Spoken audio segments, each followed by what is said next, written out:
UP के प्रयागराज में हुए उमेश पाल हत्याकांड के मुख्य आरोपी अतीक अहमद के बेटे असद का एनकाउंटर हो गया है। जी हां, ये बड़ी खबर है झांसी से, जहां पर यूपी एसटीएफ ने असद और उसके एक साथी जो कि शूटर था गुलाम, उसे मार गिराया है। इन दोनों के पास से विदेशी एक पिस्टल भी बरामद हुई है। इसके अलावा तमाम हथियार भी बरामद हुए हैं।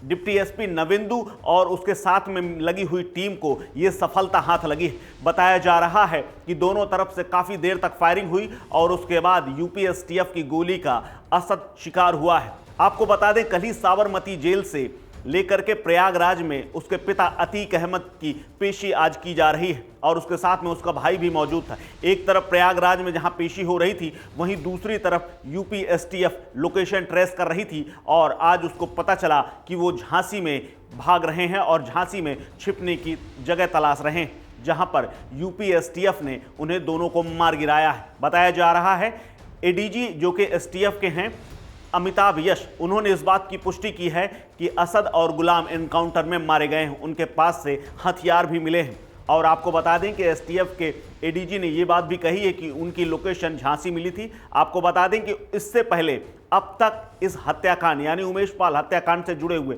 तमाम सहयोगियों को पुलिस गिरफ्तार कर रही थी और उनके पीछे लगातार लगी हुई थी, कई टीमें लगी हुई थी, लेकिन अब तक इस हत्याकांड यानी उमेश हत्याकांड से किसी भी शूटर के ऊपर कोई कार्रवाई नहीं हुई थी। लगातार एसटीएफ पीछे पड़ी हुई थी। आखिरकार दो लोगों का आज पहली बार एनकाउंटर हुआ है। हालांकि इससे पहले एक ड्राइवर का एनकाउंटर हो चुका था जो कि इलाहाबाद में ही हुआ था, लेकिन मुख्य शूटरों और जो मुख्य सूची थी उनमें से आज झांसी में दो को मार गिराया गया है। आपको बता दें, असद और गुलाम पर 5-5 लाख रुपए का इनाम यूपी सरकार ने रखा हुआ था और इन दोनों की तलाश लगातार जारी थी। इससे पहले ये सूचना मिली थी कि ये लोग भागकर दिल्ली पहुंचे हैं। उससे पहले मेरठ में भी ये लोग रुके थे, जहां से पुलिस ने उनके सहयोगियों यानी जो लोग इनको शरण दे रहे थे, जो लोग इनके साथ इनका सहयोग कर रहे थे, उन्हें गिरफ्तार किया जा चुका था। और लगातार लोकेशन ट्रेस करने के बाद आखिरकार झांसी में यूपी एसटीएफ को सफलता मिली और गिरफ्तारी से पहले ही जब इन लोगों ने फायरिंग कर दी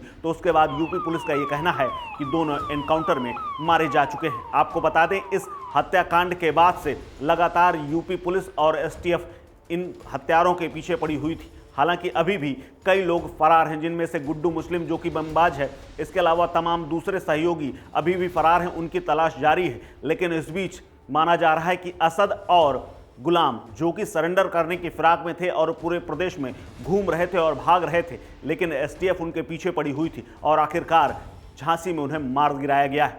इस टीम को अब सरकार ने यह कहा है कि इनाम दिया जाएगा। हालांकि ये यूपी के साथ साथ पूरे देश के लिए एक बड़ी खबर है, क्योंकि योगी राज में जिस तरह से लगातार अपराधियों को इनकाउंटर के जरिए मारा गया है, इसके अलावा तमाम लोगों का इनकाउंटर हुआ, उनमें से सबसे बड़ी ये घटना है, क्योंकि 40 साल के आपराधिक इतिहास के बाद अतीक अहमद के किसी खास व्यक्ति या किसी बेटे या किसी परिवार वाले के व्यक्ति का एनकाउंटर हुआ है। एक तरफ आपको बता दें कि प्रयागराज में अशरफ जो कि अतीक अहमद का भाई है, इन दोनों की पेशी हो रही थी और इसी उमेश पाल हत्याकांड के मामले में, लेकिन एक तरफ दूसरी तरफ यूपी एसटीएफ इनका एनकाउंटर कर चुकी है। अब देखना है इस खबर के बाद आगे क्या होता है और उसके बाद किस तरह का रिस्पांस देखने को मिलता है और कानून व्यवस्था में कितना सुधार होता है। फिलहाल उमेश पाल हत्याकांड को लेकर यह एक बड़ी खबर है कि अतीक अहमद के बेटे असद का एनकाउंटर हो गया है, जो कि तीसरे नंबर का बेटा था। इस खबर में फिलहाल इतना ही। अपडेट्स के लिए बने रहिए वन इंडिया हिंदी के साथ।